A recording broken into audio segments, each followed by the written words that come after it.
Je ne crois pas qu'on se connaisse, vous et moi. Mais je suis à peu près certain qu'on a bien dû se rencontrer quelque part, sur la route, dans un pays quelconque. Vous au volant de votre voiture, et moi dans la cabine de mon semi-remorque. Oui, je suis routier international. J'aime l'aventure, et j'ai roulé ma bosse aux quatre coins du monde. J'en ai passé des frontières, et bouffé des kilomètres de poussière, de boue ou de neige. À cette époque-là, je faisais la ligne sur l'autoroute de Californie. C'est là que m'est arrivée cette étrange histoire. Je venais de loin. Je conduisais depuis trop longtemps et la fatigue commençait à se faire sentir. J'hésitais à réveiller le copain qui dormait dans la couchette. Pour me tenir compagnie, j'avais branché le radiotéléphone de bord. Le mobilophone, comme on l'appelle aux États-Unis. C'est un appareil qui nous permet, à nous autres les routiers, de garder le contact et de nous entraider en cas de coup dur. Je venais à peine d'enclencher le canal 27 de la CBR, qui est notre fréquence habituelle, lorsque j'entendis, à travers la friture des ondes courtes, une petite voix lointaine qui parlait. Une petite voix d'enfant qui appelait. Allô? Allô, les routiers? Ici Teddy. Teddy Bear. M'entendez-vous? Ici Teddy. Répondez-moi. Je basculais l'inverseur sur émission et questionnais à mon tour. Allô? Allô Teddy? Ici la route. D'où appelles-tu? Que veux-tu? La voix du gamin répondit, un peu plus proche. Ici Teddy, j'appelle les routiers.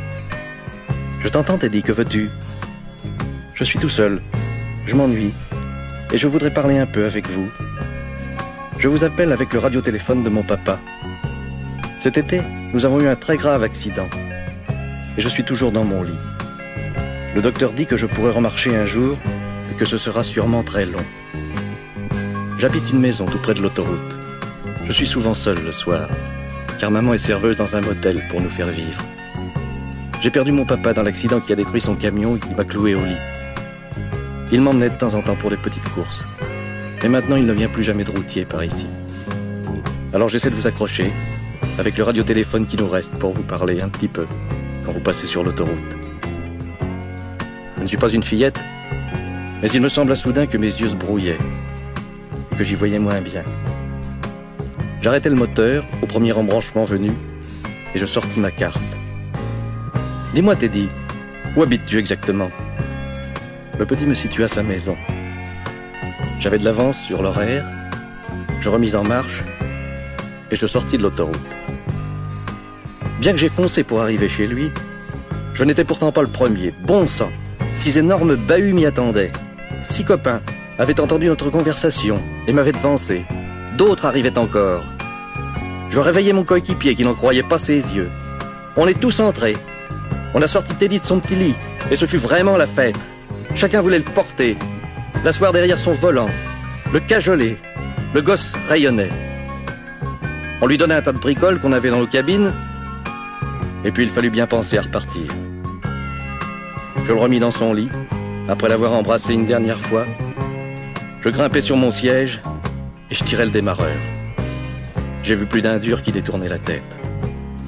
On lui promit que chaque fois qu'on passerait sur l'autoroute, on klaxonnerait d'une certaine manière pour qu'il nous entende. On se quitta enfin. Je n'avais pas fait 3 kilomètres que le mobilophone crépitait à nouveau. C'était une autre une voix émue de femme. Et elle disait « Allô, les routiers? Ici la maman de Teddy. Merci les gars. Vous êtes de braves types. Bonne route. Et que Dieu vous protège. » Je n'ai pas pu répondre un seul mot. J'ai coupé le radiotéléphone, et alors seulement, j'ai chialé. Oui, chialé comme un vrai môme.